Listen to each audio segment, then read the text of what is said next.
Hi, this is Don again with that problem from section 8.1.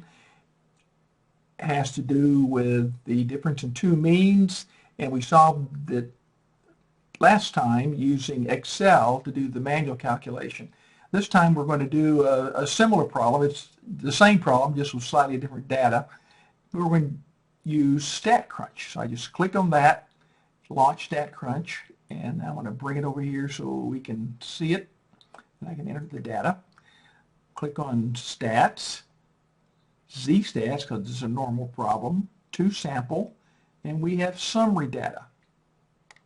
Bring this up a bit. The mean of sample 1 is 13. Standard deviation is 0.8. N1 is equal to 60. Mean of 2 is 11. And standard deviation of 1.4, and then N of 40.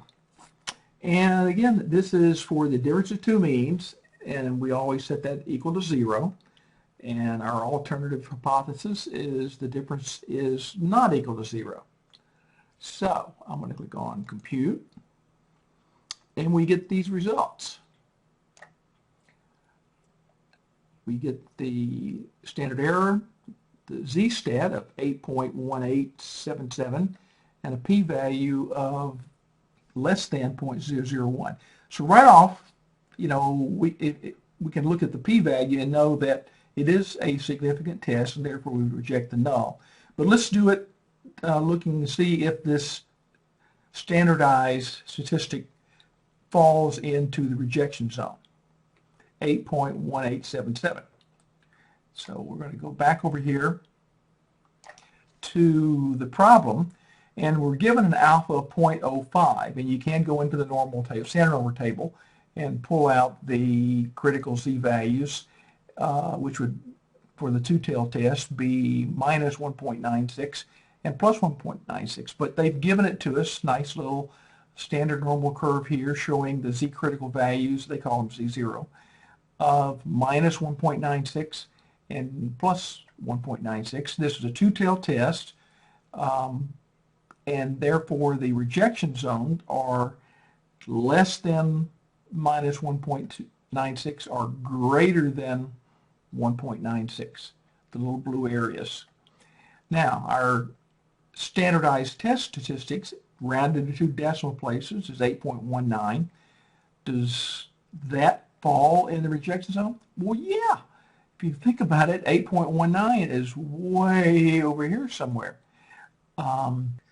So yes, our standardized test statistic does fall in the rejection region, which means we reject the null hypothesis, and that at the 5% level there is enough evidence to reject the claim, which was the null.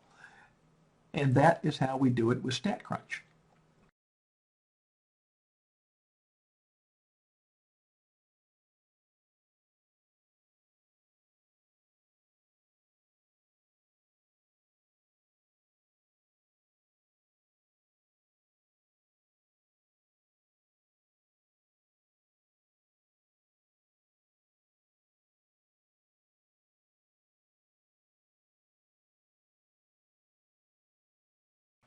All right, we're back in my stat lab, and I brought over the standardized test statistic of 9.55 after you rounded the two decimal places. We already had the test statistic, 3, and the question is the standardized test statistic in the rejection region? Well, what is the rejection region?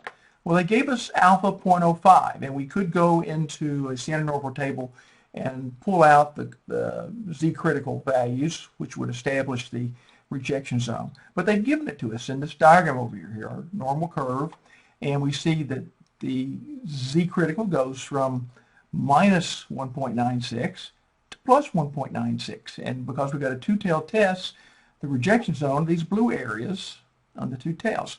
So is 9.55 in that area? Well, yeah, 9.55 is way over here somewhere. So it's definitely in the rejection zone. Should you reject the null hypothesis? Yes. We reject the null, and at 5% level of significance, there is enough evidence to reject the claim, which is the null. Okay, on the next video, we'll do this problem using StatCrunch. Be right back.